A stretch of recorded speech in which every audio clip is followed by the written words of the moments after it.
I have with me two gentlemen, both journalists, Charles Idehu and Dari Udufowoko. Gentlemen, thanks for coming on TVC Breakfast. Let's head straight to the papers now.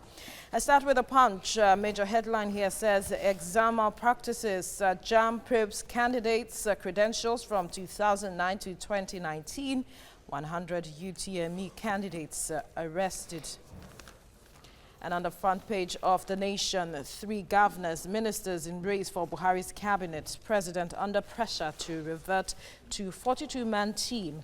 North Central likely to get SGF. And on the front page of the Daily Sun, bloody Easter, security agents kill 11 as Galilee procession ends in tragedy in Gombe. Soldiers kill 6 bandits in Zamfara. Gunmen attack Katsina village, 10 killed.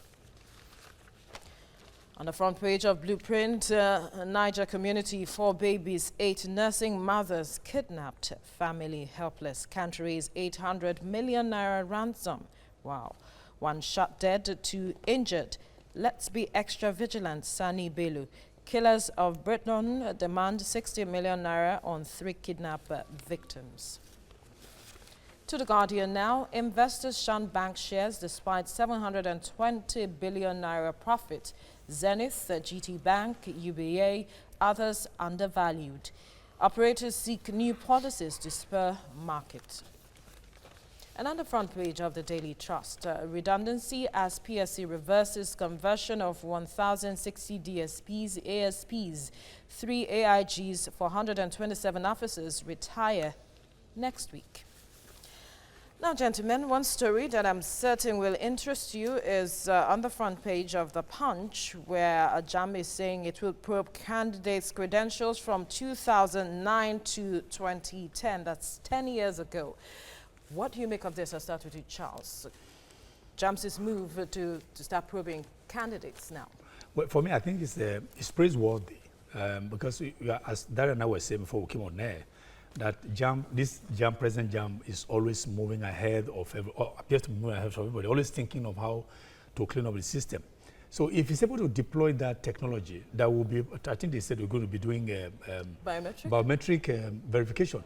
So even that those people who thought maybe people wrote exam for them, or they cheated, and they are even graduated, they are not even safe. Or they are even still working class. They are not safe. So how does this clean up the system? No, but because now what is going to happen is that by default, even parents, some unscrupulous parents that even pay people, they pay, I think they give all those people mercenaries who pay people to do job for them. They know that they're not going to say. So if you know that even if you have done it, you have even left school, that you can still be caught. I think this is going to help people to see, okay, Mary, now this is the time Mary will come in. Because you know why? Now that we're talking about the long arm of the law is very long, so they can go back into the past to bring you over there, and then everybody will see you. So that that certificate you are holding, if JAMB says you didn't merit it, then there's a problem. People now, when we are sitting for JAMB, you have to now sit by merit. So does this bring credibility to the body at JAMB now? Is it going to really clean up the system, and is this going to really serve as a deterrent for those who use mercenaries? Dari? Yes, I quite agree that this is going to sanitize the sector in a very good way. Bringing credibility to JAMB, yes, also, but we must equally add that JAMB, as it is presently constituted, is doing a very good job currently, and restoring lost glories of not just that organization, but our educational sector. Now talking about this decision to go back in time, as I want to say, 2009, to start checking and see those who've been using mercenaries, I can bet you we're going to have a lot of discoveries. I read about an individual who has sat for JAMB 64 times. Really? An individual, that's a lifetime professional examination writer. And he has sat for various kinds of people 64 times. He's been arrested. He's going to face prosecution. What I'm trying to bring out is that aside having to go back in time, prosecuting some of those people currently being arrested for sitting for exams for people or engaging in other malpractice could help bring back some of the things that happened in the past. Because I have a little challenge with this idea of going as back far as in time. Yes. Jam may find on its hand this time a very huge task that may distract it from what it is currently doing. Of course. No, I don't believe that. Let me make my point.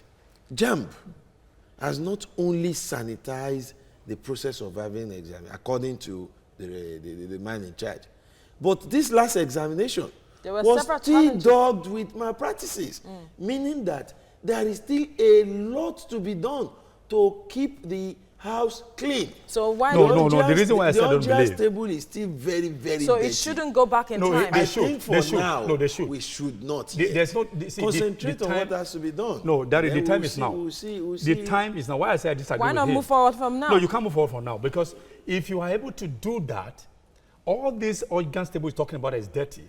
On its own, by default, we clean. No, hold on. Daddy, hold on. Nothing happens by default. No, Daddy, hold on. Let him Daddy, hold on. What I'm saying first is that going back in time, if JAMB is able to pull this thing through, prosecute people, then you go to UNILAG, for instance, somebody who's is already on 400 level.